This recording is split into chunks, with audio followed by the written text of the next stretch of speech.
नमस्कार। आज की इस वीडियो में हम आपके लिए लेके आए हैं बहुत ही खस्ता और क्रिस्पी मैदा पापड़ी की रेसिपी। ये रेसिपी बहुत ही कम सामान में बनकर तैयार हो जाती है। बहुत ही अच्छा टी टाइम स्नैक है और बच्चों को भी बहुत ही ज़्यादा पसंद आती है। ये पापड़ी बनाने के लिए हम ले रहे हैं 1 कटोरी मैदा। तो ये लगभग 250 ग्राम मैदा है। तो इसे हम एक बड़े बाउल में डाल लेते हैं। और सेम कटोरी से हम ले रहे हैं 1/4 कटोरी से भी कम सूजी। लगभग 3 से 4 चम्मच सूजी है ये। और ये हम ले रहे हैं अजवाइन। तो 1/4 चम्मच हम अजवाइन लेंगे और इसे हाथ से ही इस तरह से हल्का सा क्रश कर लेंगे। इस तरह से क्रश करने से खुशबू अच्छी आती है इसमें। और हम ले रहे हैं 1/4 चम्मच नमक और 1/4 चम्मच जीरा। इन सारी चीज़ों को हम अच्छी तरह से मिला लेते हैं। तो इस तरह से चम्मच की सहायता से आप अच्छी तरह से मिला लें, या फिर आप चाहें तो हाथ से भी इसे अच्छी तरह से मिला सकते हैं। अब देखिए, हम ले रहे हैं रिफाइंड ऑयल मोइन के लिए। तो इसमें हम डालेंगे 4 चम्मच ऑयल और इसे हम हाथ से ही अच्छी तरह से मिला लेते हैं इस आटे में। इस तरह से हाथ से मिलाएंगे तो अच्छी तरह से आटे में मोइन लग जाएगा। तो इस तरह से आटे को हाथ से ही मसल कर अच्छी तरह से इसमें मोइन लगा लें। तेल हम एक साथ नहीं डालेंगे, इस तरह से हम थोड़ा थोड़ा डालकर इसको चेक कर लेंगे। अगर बाद में आपको लगता है कि तेल कम है तो आप और डाल सकते हैं। देखिए, इस तरह से हाथ से मसल कर इसमें मोइन लगा लें। और मोइन लगने के बाद में आप थोड़ा सा आटा इस तरह से हाथ में लें और उसे इस तरह से दबा कर देखें। तो इस तरह से अगर ये बन जाता है आटा तो समझ लें कि आपका मोइन बिल्कुल परफेक्ट लगा है। तो इसमें हम और ऑयल नहीं डालेंगे। तो ये मोइन इसका लग चुका है। अब इस आटे का हम डो लगाकर तैयार करेंगे। तो इसके लिए हमने लिया है गुनगुना पानी। तो गुनगुने पानी में ही हम ये डो बनाकर तैयार करेंगे। तो इसे हाथ से ही इस तरह से मसल कर डो बनाकर तैयार करें। तो ये हमें सख्त आटा लगाकर तैयार करना है। तो इसलिए हम थोड़ा थोड़ा पानी डालेंगे। ध्यान रखें पानी एक साथ ना डालें। इस तरह से थोड़ा थोड़ा पानी डालें और हाथ से ही इस तरह से मसल कर ये डो बनाकर तैयार करें। ध्यान रखें डो आपको गुनगुने पानी में ही लगाना है। तो गुनगुने पानी में डो लगाकर तैयार करेंगे तो आपकी पापड़ी ज़्यादा खस्ता बनेगी। ठंडे पानी में अगर आप ये डो बनाकर तैयार करेंगे तो इतनी खस्ता पापड़ी बनकर तैयार नहीं होंगी। तो इसी तरह से हम थोड़ा थोड़ा पानी डालते हुए ये डो तैयार कर लेते हैं। ये पापड़ी बहुत ही टेस्टी बनकर तैयार होती है। इसे आप चाय के साथ भी खा सकते हैं, बच्चों को टिफिन बॉक्स में भी डाल सकते हैं। और इस पापड़ी से आप दही पापड़ी की चाट बनाकर भी तैयार कर सकते हैं। और एक बार बनाने के बाद में आप इसे एयर टाइट डिब्बे में स्टोर करके रखेंगे तो 1 महीने तक आप इसे खा सकते हैं, खराब नहीं होती है।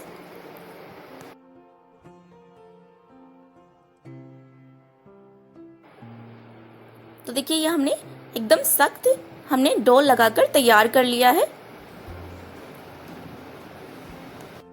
अब इस डो पर हम ढक्कन लगाकर इसे 15 से 20 मिनट के लिए रेस्ट करने के लिए रख देंगे।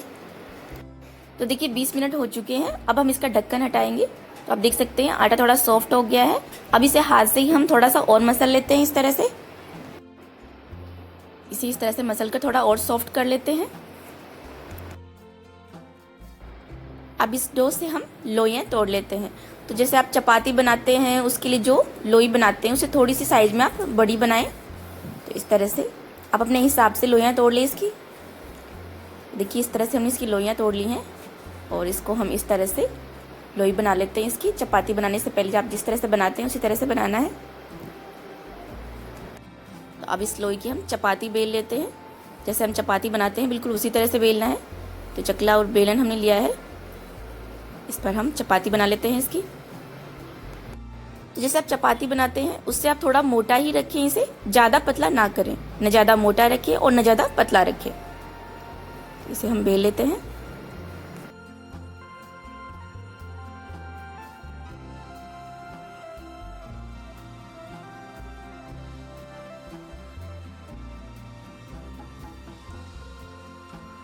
तो देखिए, हमने इसकी चपाती बेल ली है और आप देख सकते हैं इसकी थिकनेस आपको इस तरह से रखनी है। अब हम इस तरह से कोई तीखी किनारी वाला ग्लास या कटोरी लेंगे और उसकी हेल्प से हम इस तरह से इसके सर्कल कट कर लेंगे। अगर आपके पास कुकी कटर है तो उसकी हेल्प से भी आप अपनी मनपसंद डिज़ाइन कट कर सकते हैं। देखिए, ये हमने सर्कल कट कर लिया है। अब इस तरह से ये हमने कांटे वाली चम्मच ली है, इसकी हेल्प से हम इसके ऊपर इस तरह से छेद बना लेंगे। अगर आपके पास ये ना हो तो आप चाकू की सहायता से भी इसके ऊपर इस तरह से छेद बना सकते हैं। तो इस तरह से छेद बनाने से जब हम पपड़ियों को फ्राई करेंगे तो ये फूलेंगी नहीं। तो इसी तरह से हम सारी पपड़ियाँ बनाकर तैयार कर लेते हैं। तो हमारे पास ये चकला छोटा है इसलिए हमने छोटी चपाती बेली है, तो सर्कल कम कट हुए हैं। अगर आप बड़ा चकला लेंगे तो आप ज़्यादा सर्कल कट कर सकते हैं, या फिर आप चाहें तो जो गैस की पट्टी होती है उसी के ऊपर बड़ी लोई लेकर लंबी चपाती बनाकर तैयार कर लें, जिससे कि आप एक बार में ज़्यादा सर्कल कट कर सकें और आपका काम भी जल्दी हो जाएगा इससे।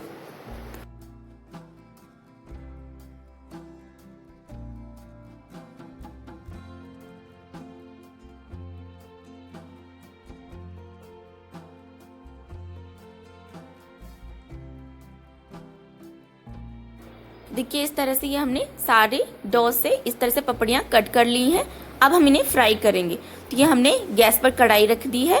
अब इसमें हम ऑयल डालेंगे। तो ये पपड़ियाँ हम रिफाइंड ऑयल में फ्राई कर रहे हैं। आप चाहें तो सरसों के तेल में भी फ्राई कर सकते हैं, लेकिन रिफाइंड तेल में थोड़ा टेस्ट अच्छा आता है, इसलिए हम रिफाइंड ऑयल ले रहे हैं।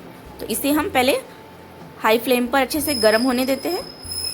देखिए तेल अच्छी तरह से गर्म हो गया है, तो इसे चेक करने के लिए इस तरह से एक टुकड़ा डालें और उसे इस तरह से फ्राई करके देखिए। तो अच्छी तरह से फ्राई हो रहा है, इसका मतलब है तेल अच्छी तरह से गर्म हो चुका है। अब हम गैस की फ्लेम को लो कर देंगे। ध्यान रखिए आपको सारी पपड़ियाँ बिल्कुल लो फ्लेम पर बनाकर तैयार करनी है। तो अब हम इस टुकड़े को निकाल देते हैं और ये जो हमने पपड़ियाँ तैयार की हैं ये हम अब ऑयल में डालेंगे। तो एक बार में जितनी पपड़ियाँ आसानी से आ जाएं कढ़ाई में उतनी ही आप पपड़ियाँ डालें। ध्यान रखिए आप इसमें ज़्यादा पपड़ियाँ ना डालें, अदरवाइज़ आपको इसको फ्राई करने में थोड़ी प्रॉब्लम हो सकती है। तो इस तरह से ये हमने इसमें पपड़ियाँ डाल दी हैं।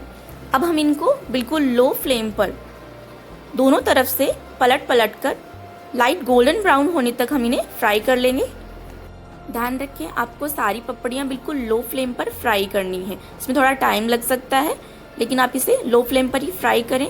अगर आप इसे हाई फ्लेम पर फ्राई करेंगे तो पपड़ियाँ बाहर से तो सिक जाएंगी, लेकिन अंदर से कच्ची रह जाएंगी, तो इससे खस्ता पपड़ियाँ बनकर तैयार नहीं होंगी। तो बिल्कुल लो फ्लेम पर आप इसे दोनों साइड से पलट पलट कर गोल्डन ब्राउन होने तक फ्राई करें, जिससे कि पपड़ियाँ अंदर तक अच्छी तरह से फ्राई हो जाएंगी और बहुत ही खस्ता और कुरकुरी पपड़ियाँ बनकर तैयार होंगी। तो देखिए इस तरह से इनका कलर चेंज होने लगा है। तो हम इसे एक बार और पलट कर दूसरे साइड से भी अच्छी तरह से फ्राई कर लेते हैं।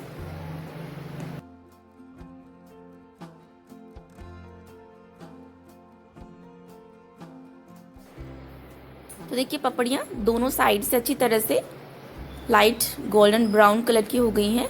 ये पपड़ियाँ हमारी सिक चुकी हैं। तो अब हम इन्हें निकाल लेंगे। तो आप चाहें तो एक एक पपड़ी भी आप निकाल सकते हैं, या फिर आप चाहें तो इस तरह से भी पपड़ियों को निकाल सकते हैं। ये थोड़ा सा कढ़ाई पर इस तरह से किनारे पर लगा कर रखें, जिससे कि एक्स्ट्रा ऑयल जो है वो वापस कढ़ाई में चला जाएगा और पपड़ियों के साथ ज़्यादा तेल नहीं आएगा। तो इस तरह से हमने पपड़ियाँ निकाल ली हैं। थोड़ा सा कढ़ाई के पास इस तरह से किनारे पे लगा के रखें, जिससे कि एक्स्ट्रा ऑयल निकल जाए पपड़ी का। थोड़ा वेट करें और फिर पपड़ियाँ निकाल लें। तो इसी तरह से हम सारी पपड़ियाँ फ्राई करके तैयार कर लेते हैं।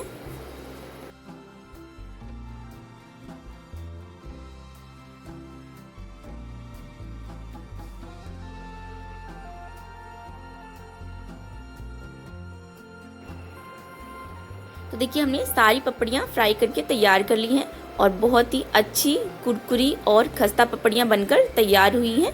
वीडियो अच्छा लगा हो तो लाइक और शेयर ज़रूर कीजिएगा। साथ ही अगर आप भी इस तरह के और नए वीडियो देखना चाहते हैं तो हमारे चैनल को सब्सक्राइब भी ज़रूर कीजिएगा।